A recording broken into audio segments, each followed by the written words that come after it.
ప్రేమ స్వరూపులారా, ఈనాడు ఉగాది యుగమునకు ప్రతిదినమైనటువంటిది కాబట్టి యుగ ఆది అన్నారు. కనుక ఈ ఉగాది అనేటువంటిది ఏనాటి నుంచినో జరుగుతూ వస్తుంటున్నది. కానీ ఎన్ని ఉగాదులు జరిగినప్పటికీ మన హృదయంలో ఉన్నటువంటి దుర్భావములు ఏమాత్రము కదిలిపోవటం లేదు. ఏనాడు మానవుని హృదయము పరిశుద్ధం గావించుకొని పవిత్రమైన భావములను పెంచుకొని ప్రేమతత్వమును నింపుకొని త్యాగ భావమును పంచినప్పుడే నిజమైనటువంటి ఉగాది. మనం ఈ ఉగాది దినము మనం చేయవలసిన పని ఏమిటి? ఈనాటి నుండి మన హృదయాన్ని పవిత్రం గావించుకునేటువంటి పద్ధతిలో మనం ప్రయత్నం చేయాలి. జరిగిపోయినవి తిరిగి రావవి. Future is not sure. అది మనకు సత్యమైనటువంటిది కాదు. ప్రజెంటే ప్రధానమైనటువంటిది. It is omnipresent, not ordinary present. ప్రేమ స్వరూపులారా, నూతన సంవత్సరం అని మున్ముందు ఏ విధమైనటువంటి కష్టములు సంభవిస్తాయో అని మనం విచారించనక్కర్లేదు. మన కర్మలు మంచివైతే ఫ్యూచర్ అంతా మంచిదే అవుతుంది. మన కర్మలు పవిత్రమైనటువంటి ఫ్యూచర్ అంతా పవిత్రమైనటువంటిదిగానే ఉంటుంది. కాబట్టి దేశం యొక్క సౌభాగ్యం అనేటువంటిదంతా కూడాను మీ చర్యలపైన ఆధారపడి ఉంటుంది. భగవంతుడు ఏ మాత్రము శిక్షించడు, రక్షించడు.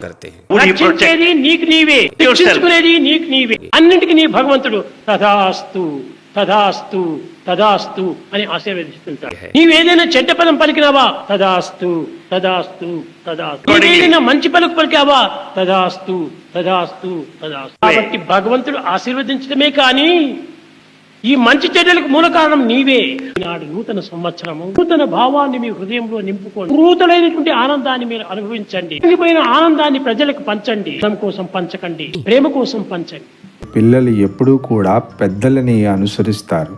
అందుకే పెద్దలుగా మన బాధ్యత ఏంటంటే పిల్లలకు ఎప్పుడూ సత్యమైన మార్గాన్ని చూపించాలి.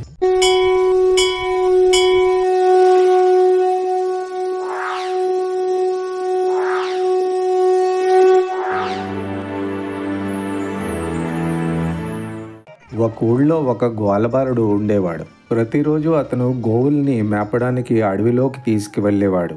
ఆ అడవిలో ఒక సన్యాసి ఆశ్రమం ఉండేది. ఆ సన్యాసి ప్రతిరోజు కుటీరం బయట కూర్చొని ధ్యానం చేసేవాడు.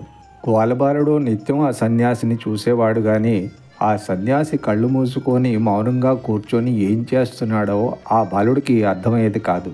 ఆ బాలుడు ఒకరోజు సన్యాసిని అడుగుతాడు, మీరేం చేస్తున్నారు తాత?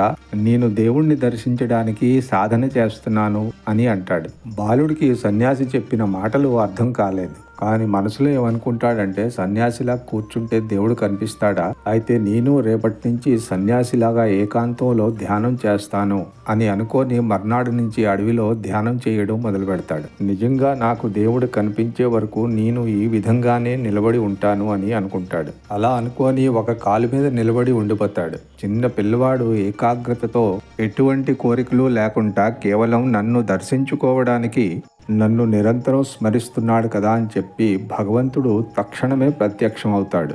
ఇదిగో నేనే దేవుణ్ణి, నీకు ఏం కావాలో కోరుకో అని బాలుడితో భగవంతుడు చెప్పగా బాలుడు ఏమంటాడంటే, మీరే దేవుడని చెప్పి నేను ఏ విధంగా నమ్మాలి?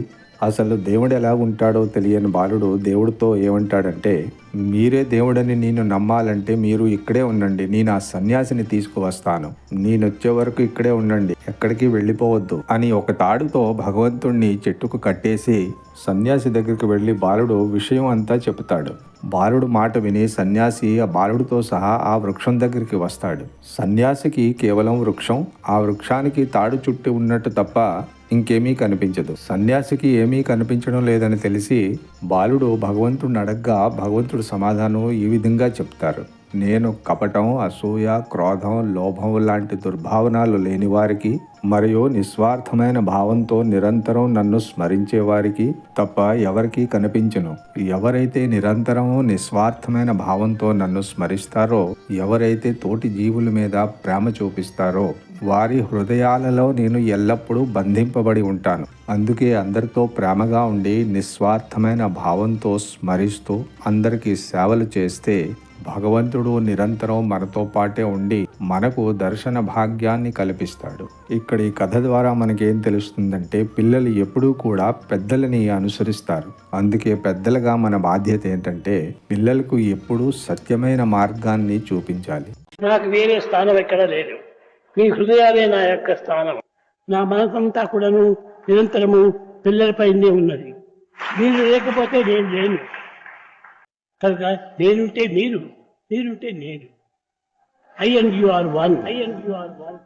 నాకు వేరే స్థానం ఎక్కడ లేదు. మీ హృదయాలే నా యొక్క స్థానం. నా మనసంతా కూడా నిరంతరము పిల్లలపై ఉన్నాయి. మీరు లేకపోతే I and you are one. I and you are one. I and you are one. ప్రేమ స్వరూపులారా, ఈనాడు ఎంతనో పవిత్రమైనటువంటి సంవత్సరం ప్రారంభమైంది. అట్టి పవిత్రమైన దాంట్లో మనం పవిత్రమైన భావాలు పెంచుకోవాలి. పవిత్రమైన భావాలు పెంచుకొని ఈ సంవత్సరం నేను లైఫ్ అంతా కూడా కంటిన్యూ చేసుకుంటూ పోవాలి. ఒక సంవత్సరం మాత్రమే వచ్చినది కాదు, జీవితానికే సంబంధించినటువంటివి.